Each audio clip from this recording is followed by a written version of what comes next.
Namaskar, welcome to yet another episode of my musings. I hope you all are enjoying my journey of evolution through my musings. Today, at the very beginning, I would like to tell you all that my musings may not be of a very high order, but whatever I am expressing are very honest views straight from my heart. I am neither a great orator nor a great thinker, but I think I can establish a communication with all through my honest musings. So today I will be sharing a few readout from this book, CarvingASky, which has been written by the highly respected and scholarly monk Swami Samarpanananda of Belur Math, who is also the Acharya of Arpo, Ramakrishna Mission Vivekananda Education and Research Institute situated in Howrah, West Bengal. On the cover page of the book, there is a quote by Swami Vivekananda. Freedom is the test of the higher being. And this very quote is the basic philosophy which has been conveyed by this book, CarvingASky. Now, every human soul aspires to carve a sky, rather carve a free space for oneself. This is to experience the unlimited joy of freedom within one's limited scope of life. As professionals, we all aspire for carving out a niche for ourselves in each and every sector so as to secure our position in the respective fields. Why only professionals? In fact, everyone in every walk of life wants to carve out a niche for herself or himself. This book, it is based on conversation between two fellow travelers. One, a young management professional from a multinational organization, and another, a Hindu monk, who are fellow travelers via train.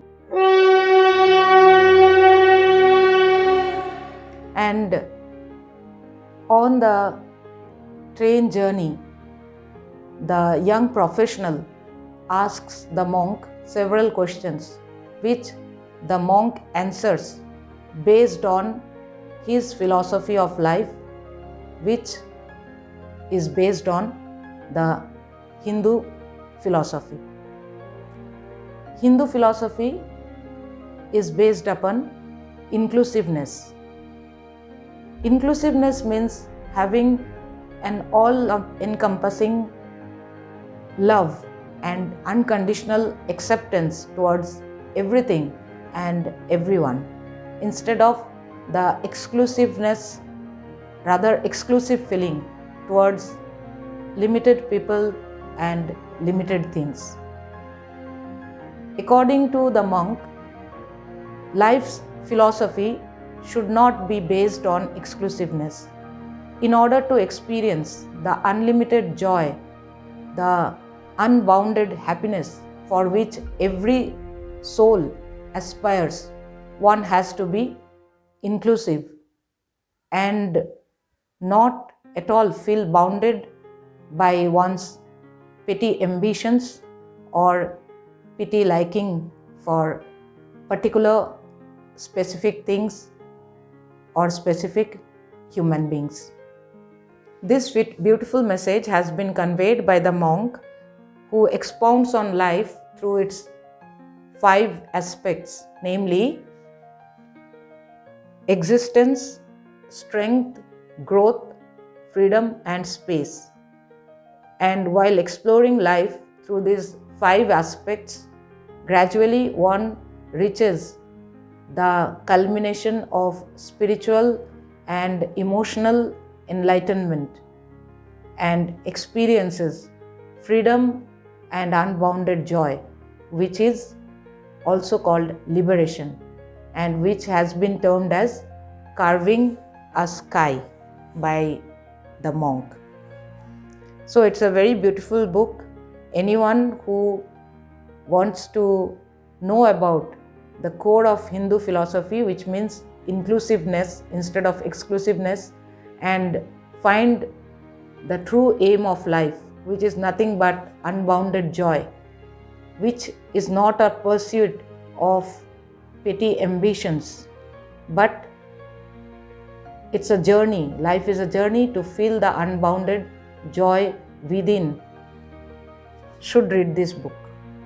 It's really intriguing and enthralling. It's a spiritual experience to read this beautiful book, which is very relevant in today's context. As I have stayed in Bihar for 4 years consecutively during my engineering studies, I have been a student of National Institute of Technology, Jamshedpur, which was termed as RIT Jamshedpur those days, when Jharkhand and Bihar were not two separate states. Jharkhand was a part of Bihar only, so Jamshedpur was situated in Bihar, and hence I have always a nostalgic feeling about that state.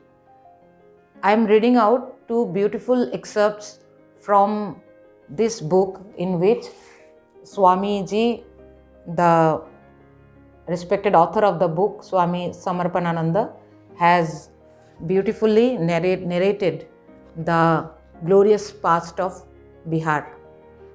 There are 2 beautiful excerpts. I'm going to read it out for you all. And I hope as I read out these beautiful excerpts from this book, you will be interested to read the book further. I'm reading from my point of interest. So the first excerpt goes like this. The author writes, "Whenever I travel through Bihar at night, which is quite often, I am reminded of Spinoza, the great philosopher and possibly the greatest rationalist of the Western world, was excommunicated by his own people for his enlightened works when he was barely 23. To mark the punishment, he was made to stand in the synagogue where the verdict was read out to him. Cursed be he by day, and cursed be he by night. Cursed be he when he lies down, and cursed be he when he rises up. Cursed be he when he goes out, and cursed be he when he comes in. The Lord will not spare him.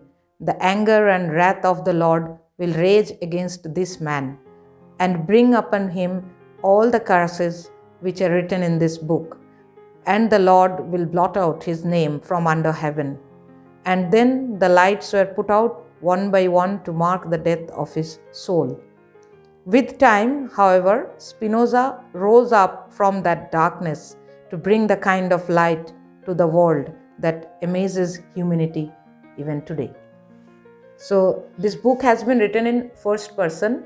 The hero of the book, Arpo, the young management professional, he is saying this musing to himself, whatever I have read it now. Now the same way, another beautiful excerpt about Bihar I am reading out from page 59. This is also in first person musing by Arpo. Bengal and Bihar offer such contrasts in the study of Indian history. The modern history of India centers on Bengal, whereas the first recorded history of the country is rooted in Bihar. The 2 great teachers of peace, Buddha and Mahavira, walked through these dusty lands. The armies of Chandragupta and Ashoka galloped across here to give India a political identity for the first time in history. And Chanakya wrote the world's first book on economics and political science here.